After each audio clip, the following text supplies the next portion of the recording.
Please subscribe Ito Money Vlog.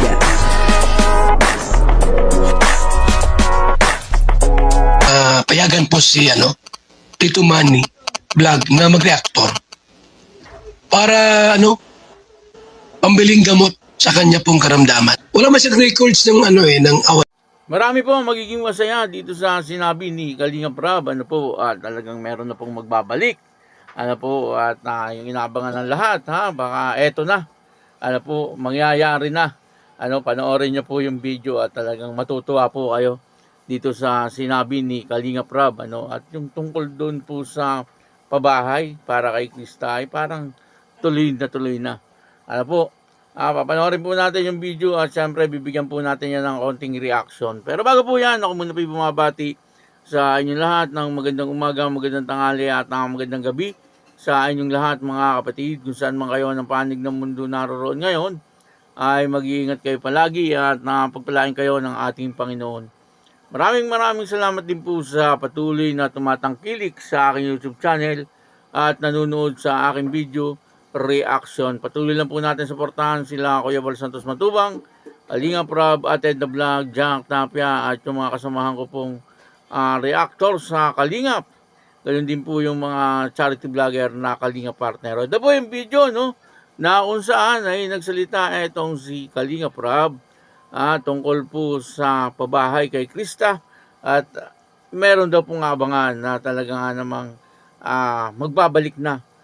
Sino po kaya tinutukoy dito ni Kalinga Prab? Panoorin po natin yung video at ang kabuuan po ng video ito ay mapapanood po natin sa YouTube channel ni Kalingap Bezi. Ayun Kalingap Bezi. Isang napakagaling na vlogger. Yan po ay parang kasama si Sahagibis. Kaya ayun, maraming salamat po sa inyong lahat. At ito po yung video, panoorin po natin.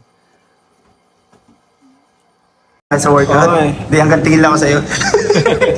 Kumusta po ang Okay si naman, Boss KR? Nakakapag-relax. Mukhang pagod. Ha? Mukhang pagod ka, boss. Isipon ako. Kaya, Yung mata ko baga, parang siya medyo maruyo-ruyo siya. sinisipon ako. Ah, Kaya nagbuhat ako para mawala. Pag kasi ako bubuhat, sa panahon baga, grabe. best may kunting bulong ka lang dyan, bulong. Pampagana lang sa mga viewers natin. Bulong, Oo. basta may abangan. Yung Abangan nyo na lang po. yung pagbabalik. Kasi mas maganda yun. Boss, lang, may bibigay kasi ako para kay Krista. Ay, sige. Boss, kaya ko pala binigay sa'yo kasi nga, sabi mo is hindi na kami pwede nga. Oo. Rules na. Pa-explain mo na lang din para...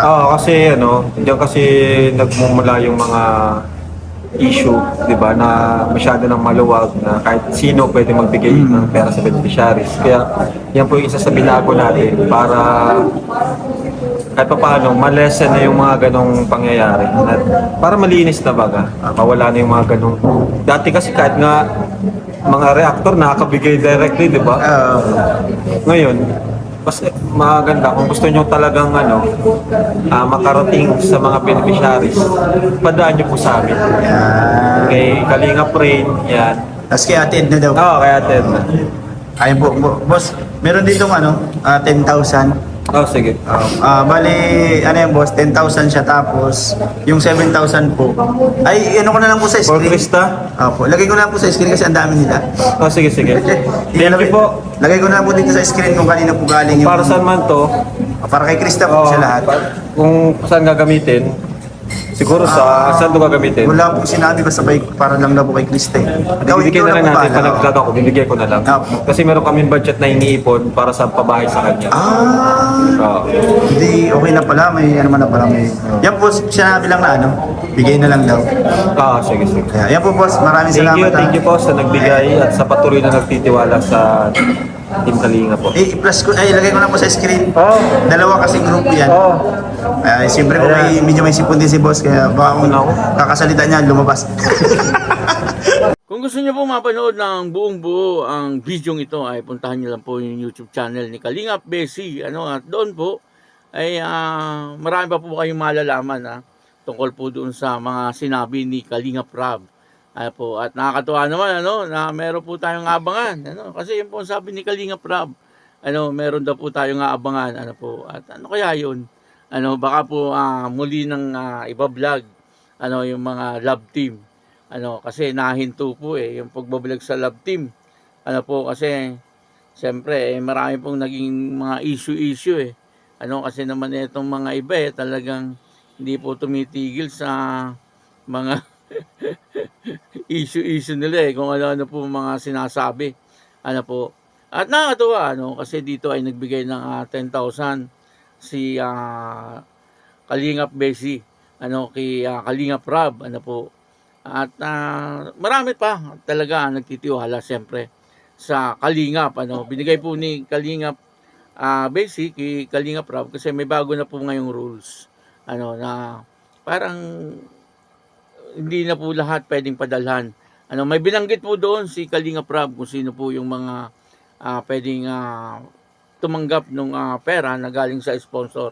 Kasi nga, dahil nga po dyan, nagkakaroon ng issue. Siyempre, yung iba, siguro na nagpapadala, ay hindi na po nakakarating sa beneficiary. Kasi, ay paiba-iba po kasi ng pinapadalhan. Dapat talaga, tama yung ginagawa ni Kalingap Rab na sabihin niya talaga kung kanino lang dapat magpadala para doon sa mga beneficiary. Yun po ang maganda. Maganda po yun kasi para hindi po magkaroon ng issue. Kung hindi man makarating, sigurado ang masisisi siyempre yung pinadalhan. Pero siyempre malabo naman pong mangyari yun na hindi po makakarating. Sigurado po na makakarating iyon. Kaya yun ang bagong rules na sinabi po ni Kalingap Rab. At ang isa pa po rito ay nung ibinigay yung pera, sabi ni Kalingap Rab ay bibigay na lang daw po niya pag ibinlag niya si Krista. Ayun maliwanag na si Krista ay muling iba-vlog. Kumbaga na-stop muna pero ngayon ayan mismong nanggaling kay Kalingap Rab na iba-vlog niya si Krista at saka niya nga daw po iaabot yung pera pag vlog niya. Ayan, nakakatuwa marami po sigurado ang matutuwa kasi marami naman po talaga ang nag-aabang para doon sa sunod na episode at siyempre si Krista, si Kalingap Mikoy ay matutuwa din kasi nga muli na namang iba-vlog itong Mikris at doon sa mga nag-aabang na followers ng Mikris ay sigurado ngayon pa lang talagang natutuwa na po sila at siguradong mag-aabang na kahit ako mag-aabang na po ako niyan. Kaya lang hindi pa po natin alam kung kailan basta ang importante nagsabi na si Kalingap Rab na iba-vlog niya muli itong si Krista kasi maliwanag dun sa sinabi niya ibibigay daw niya po yung pera pagka binlog niya etong si Krista at ang isa po rito ay si Kalingap Rab ay nag-iipon na po ng pera para sa pabahay kay Krista. Isa po yun sa nakakatuwa kasi marami din naman siyempre ang naghahangad na si Krista ay mapabahayan na kasi medyo may problema din po sila doon sa bahay nila parang tumutulo na rin po yung bubong kaya siguro karapat dapat na rin sigurong mapabahayan kaya ngayon sinabi na rin po ni Kalingap Rab na naglilikom lang daw po sila ng pera at yun na nga tuloy-tuloy na ang pabahay kay Krista.